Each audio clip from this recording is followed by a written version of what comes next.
What up? What up? Fantasy football hustler back at you. And oh, yeah, we're taking it back to last offseason. I had James Coe on the show, and we're going all the way back to his beginnings, his come up in the sports broadcasting world. Give some awesome career advice. Really appreciate you guys, everyone who's watching this live on the premiere. Shout out. Appreciate you throwing some comments. All right, guys, don't forget, go to hustlerpod.com for everyone who listens to podcasts. That's where you can get all the fantasy football hustler pods. Go there right now, hustlerpod.com. Go get subscribed and everything. Really appreciate you guys. And here we go with James Coe. Like being a reporter's kind of sort of like, oh, that's a possibility at least, right? Like, but for me growing up, none of that was a possibility. I didn't know anybody in those fields. And so what I had to end up doing was kind of sort of slowly taking a slow approach to everything and kind of carving out my own path. I like that. And I mean, what you're saying resonates with me. I mean, it does seem like sports broadcasting is mostly a bunch of white guys. I'm Mexican. And so I didn't have, many role models doing this kind of thing. I mean, more now, but yeah, mostly it is what it is. So I'm glad there's more diversity, coming to the table. And I'm glad guys like you are, kind of spearheading it. Yeah, man. And, when I first was coming up, I didn't really pay it no mind because you don't have the bandwidth mentally to even think about that, But once you start getting a little bit more established and I started going to more, Asian American journalist conferences and stuff, I became more aware of my position. I became more aware of, kind of the tone I was setting and trying to be a role model to younger folks. And once I became more of an established, person on TV, like I took that responsibility a little bit more seriously, and I understand that is part of the game too.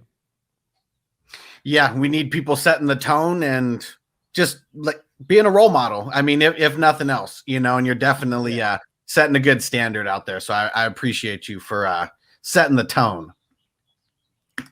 Let's go all the way back to KIBS radio station. What kind of made that happen just in general? I don't even know how to get into that. Bro, you did your research on this one, eh? Yeah. My first media, one of my first media gigs was working at small town radio, and KIBS was a small country music station located in Bishop, California, and population 5,000 people, small mountain town, just south of Mammoth Mountain. But and when I got there, it was kind of like I want to do sports. And I let them know, like, I want to do sports broadcasting, and they were basically, anytime you go to these small markets, what happens, it's just kind of like, you have to put on a lot of different hats, So like part of it was like, hey, listen, you could do sports broadcasting, but we also need a country music DJ. And you need to be able to do that, I wanted to ask you about that. How did that all come into play? Did they like hold you hostage and say you have to be the DJ in order to do this? Yeah, basically. I wouldn't say holding me hostage. I mean, like, it was a great opportunity for me, and when you have no experience and you have no connections and you don't know anything about the business and everything, like, you got to get your first steps wherever you can get it. I've got an old adage that I really, truly, honestly believe in, which is, you can either, when you're getting into a hyper competitive space like sports broadcasting, you can either pick your job title or you can pick your job location, but very rarely can you pick both. Right. And so for me, I picked job title, which means I will take any job that does sports broadcasting and I will take it anywhere and I'll take it anywhere in the US.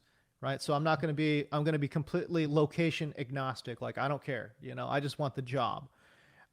Versus other people who say, well, lifestyle is more important to me. And there's nothing wrong with that.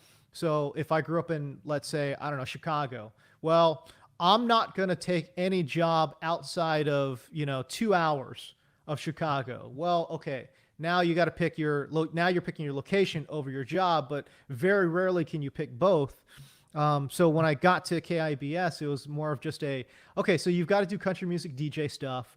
But you can also call games, and that's what we did. So I called high school football and basketball games, and then during the day I was a country music DJ as well. So that's kind Nice. of how I approached it. Yeah.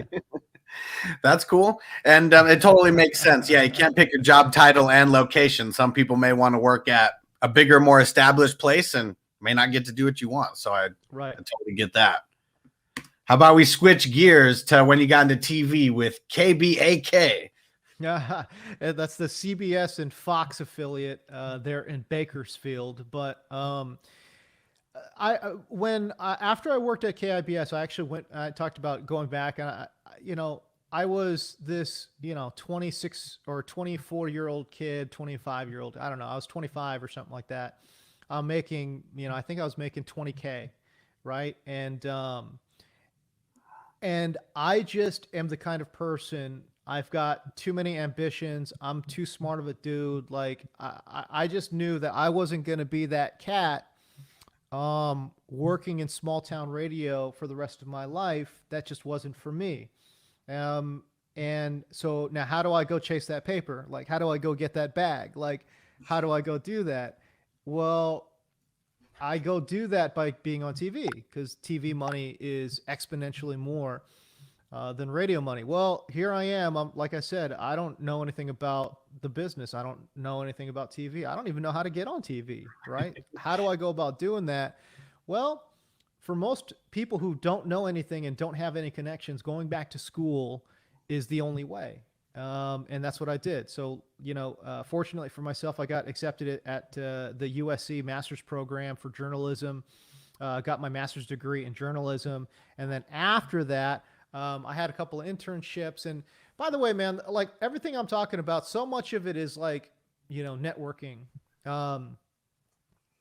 And I can get into that too. I could spend like an hour talking about that, but basically I had an internship at ABC7 here in Los Angeles. And basically, I made a pretty good impression. I talked to one of their sports anchors, Kurt Sandoval, who kind of launched me into this whole thing. And I sent him my tape and I said, hey, listen, will you just take a look at it and just let me know what you think about it? Yeah. Like no expectations. I just want like a critique. And he says, hey, this is really good. Like you're really good for a college kid, blah, blah, blah. Why don't you send it up to these two cats in Bakersfield and just see what's going on? And so then I sent it to them. One thing leads to another. I go start working at KBAK, not as a sports anchor, okay, as a part-time cameraman working for $10 an hour, 20 hours a week, shooting high school football games. Okay. That was my first TV job, was being a part-time camera guy, shooting high school football. And then, look, everyone I let people know about my background and about my aspirations, what I wanted to do. But that was my foot in the door. We talk about picking, location or job title. And it's like, unfortunately, I picked kind of sort of neither one, like I didn't want to be a camera guy and I didn't want to live in Bakersfield, man. But I felt like it was a good, foot in the door. And ultimately, they gave me, a full-time gig as their camera guy. Then my boss was like, wait, hold up. You actually have a master's and you want to be on air. He didn't know this at the time. At first, when I first started working there. And I was like, yeah. And he's like, well, show me your tape.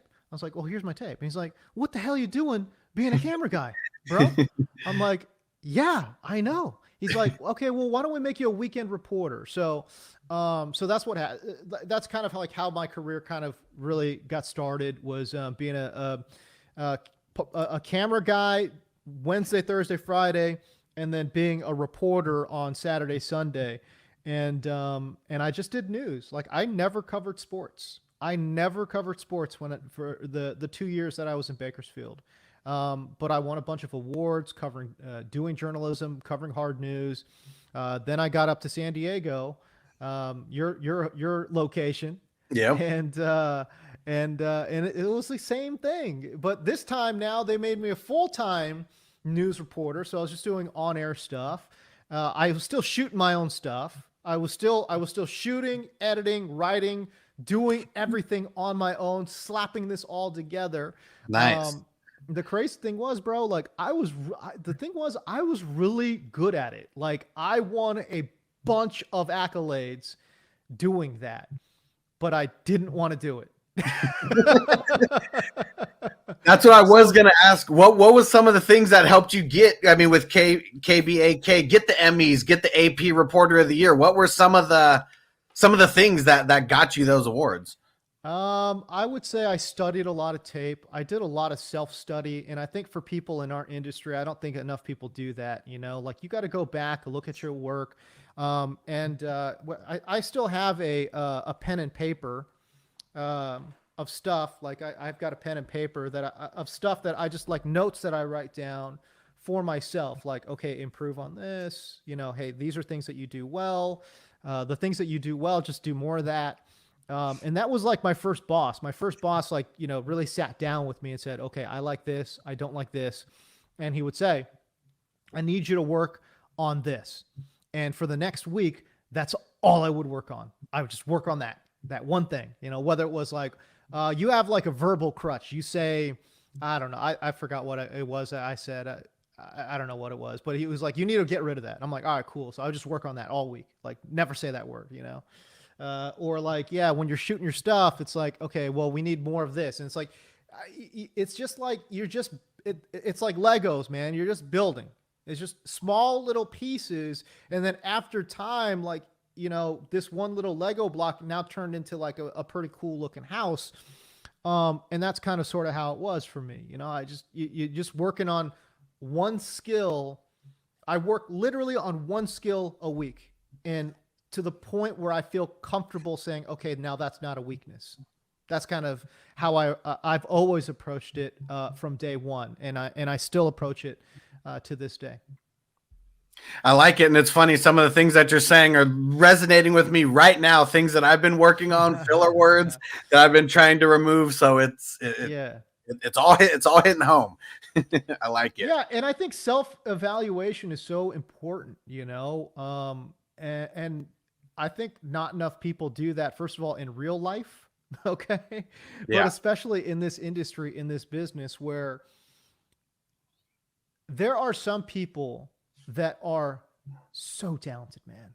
They are just gifted, you know, like they're like LeBron James, you know what I'm saying? Like that dude is just a genetic freak. Right. And like, sometimes I see these people, these young cats come up, you know, doing their on-air stuff. I'm like, bro, how are you 23 years old? Like, you're so good, dude. You know, it's crazy to me, you know?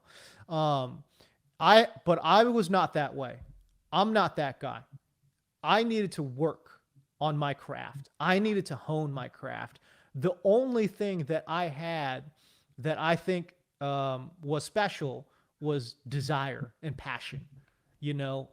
And that's the only thing I think that, well, and listen, I think what really sets me apart, I think, and the reason I've been able to move up in my career is because I do treat this as a business.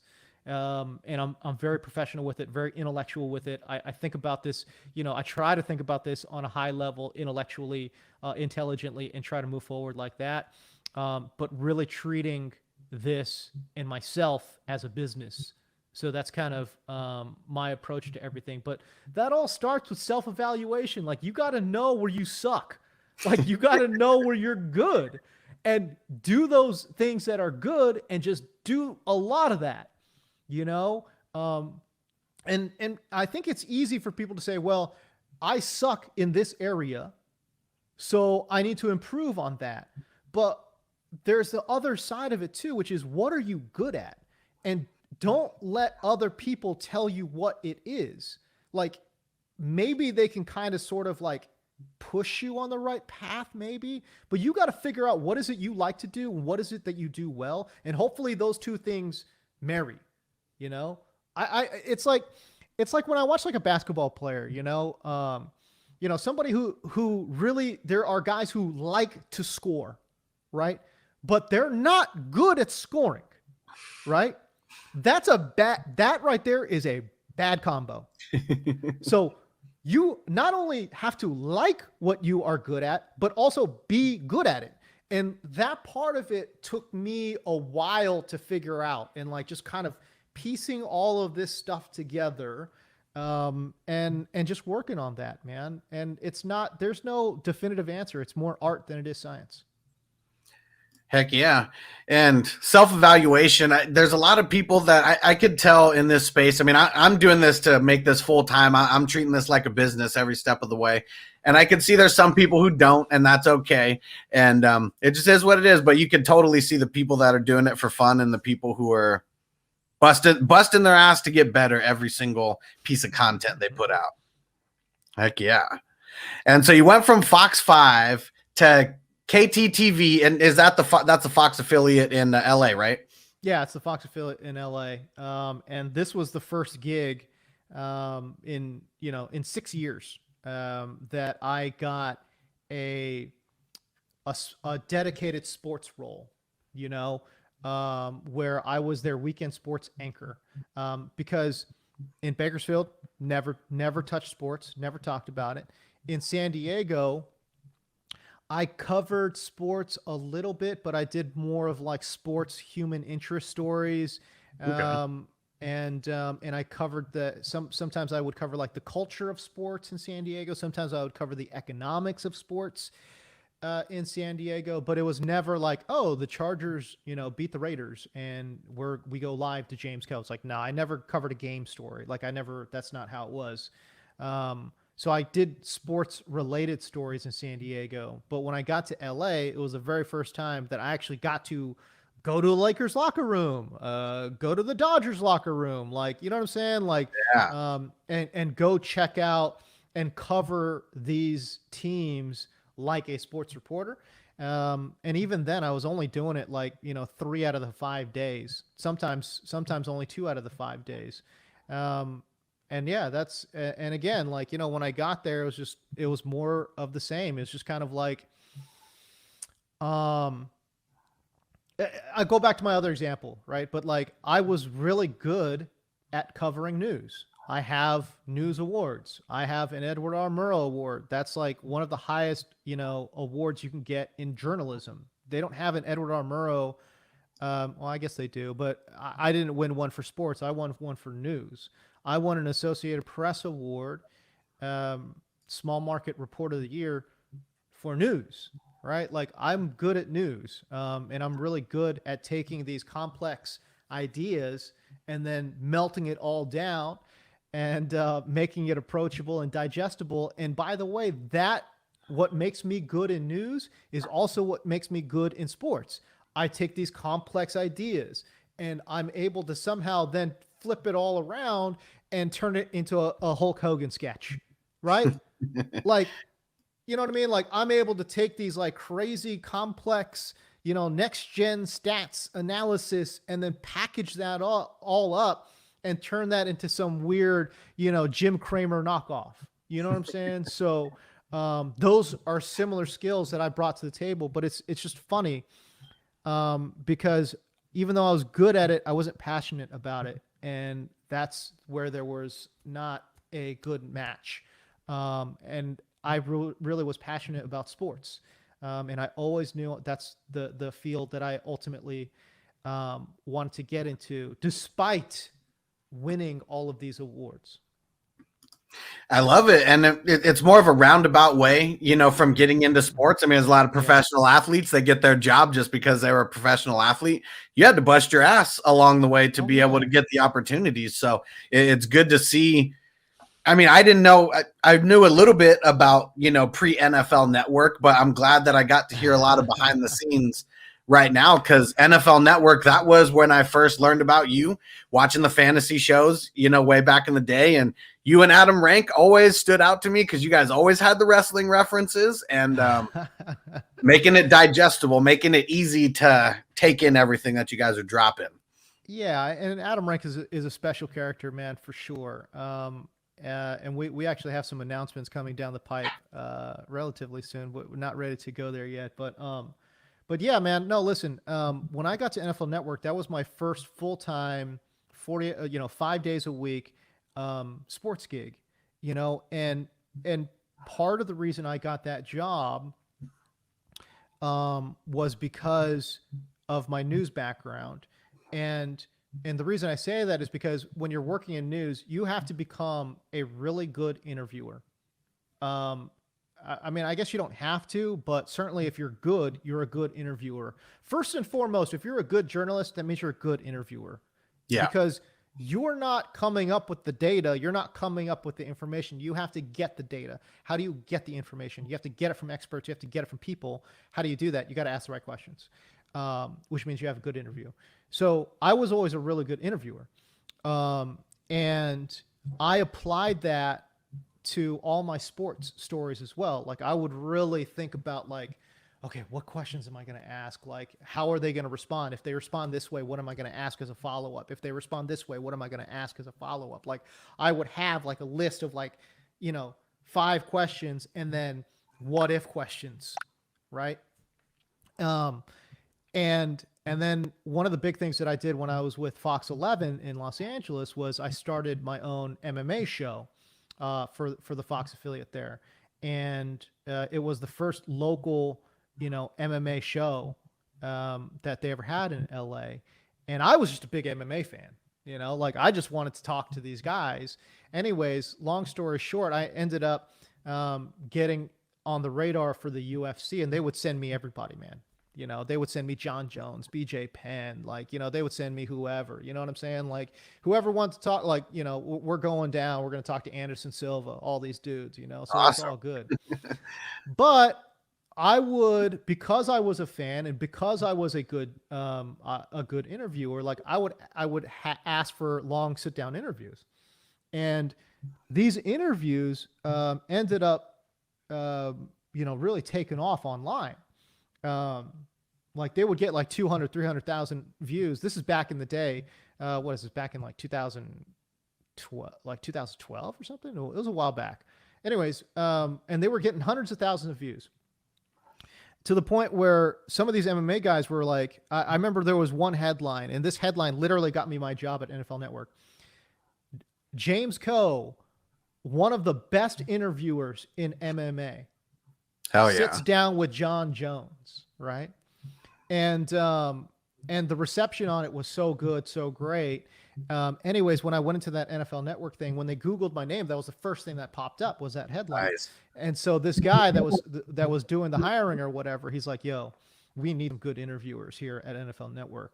And we had this, we had a really long conversation, blah, blah, blah. One thing led to another. That's how I ended up getting my job at NFL Network. That's awesome. Who was one of your first big interviews that you can remember after you got to the NFL Network?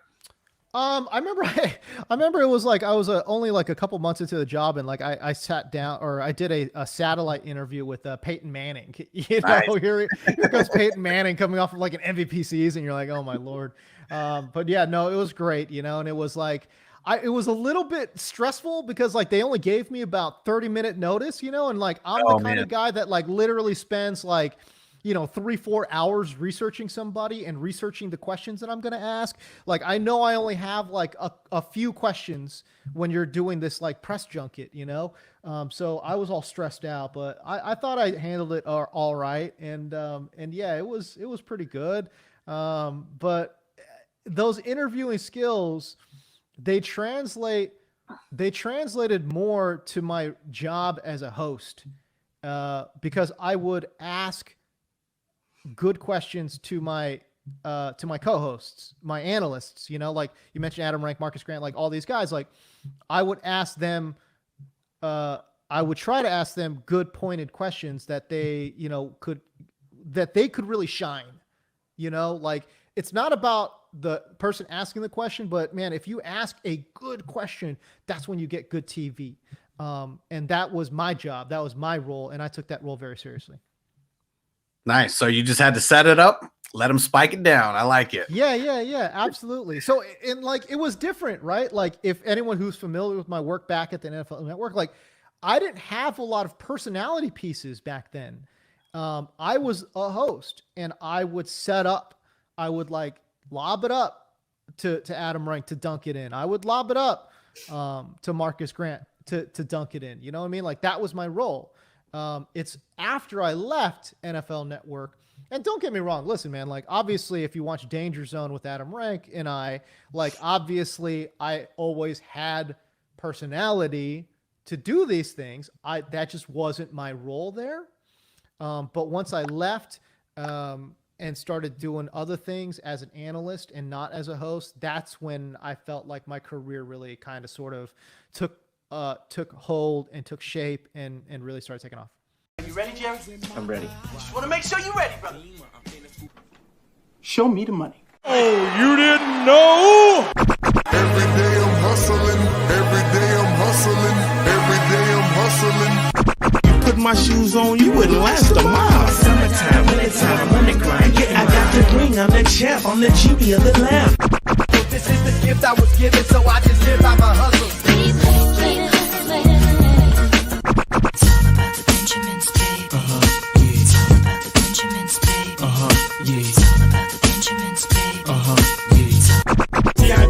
My pocket, it don't make sense, but don't make a profit. So I hustle, ladies and homies. Make money, money. Call out here for a pill.